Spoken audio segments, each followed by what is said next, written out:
My name is Julie Megler, and I'm a psychiatric nurse practitioner. I'm a co-founder of Sage Integrative Health, which is a mental health and wellness clinic here in South Berkeley.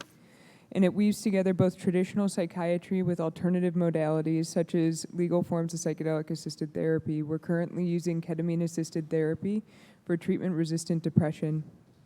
I'm also board chair of a local nonprofit called ERIE, which stands for Entheogenic Research, Integration, and Education.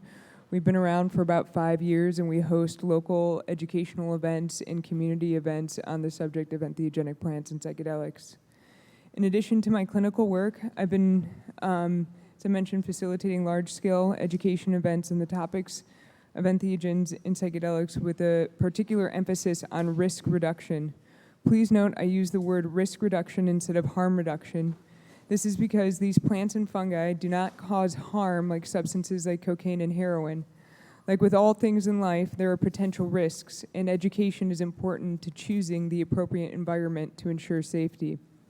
Currently, in the US, there's a mental health crisis, with mental illness being stigmatized, limited access to resources, insufficient clinicians to meet the demand, insufficient public health education, and limited insurance coverage. Clearly, as a clinician, I'm in support of evidence-based clinical approaches to care, and I'm doing my best to get these medicines out into the clinical context. What we are learning in the clinical context is that these treatments are resource-heavy, both in time and money.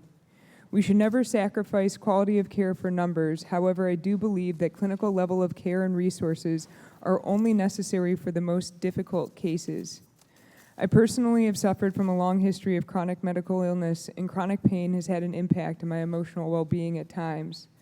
I'm grateful that I had the financial resources to travel to places like Mexico and Peru to receive these treatments, and they've forever changed my life, and they've helped me in a way that Western medicine failed. I believe that the medical model is important, but is limited in the number of people that can access its care, and should be reserved for individuals for whom need a high degree of attention and expertise.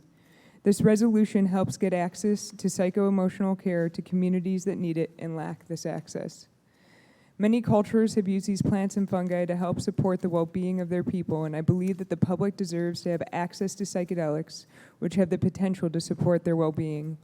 As I mentioned earlier, I've already been contributing to educating the public on a large scale on safe practices, and will continue to be committed to put education systems in place, and have been part of putting the resource guide that's in front of you right now that Carlos handed to you. Thank you very much. Thank you.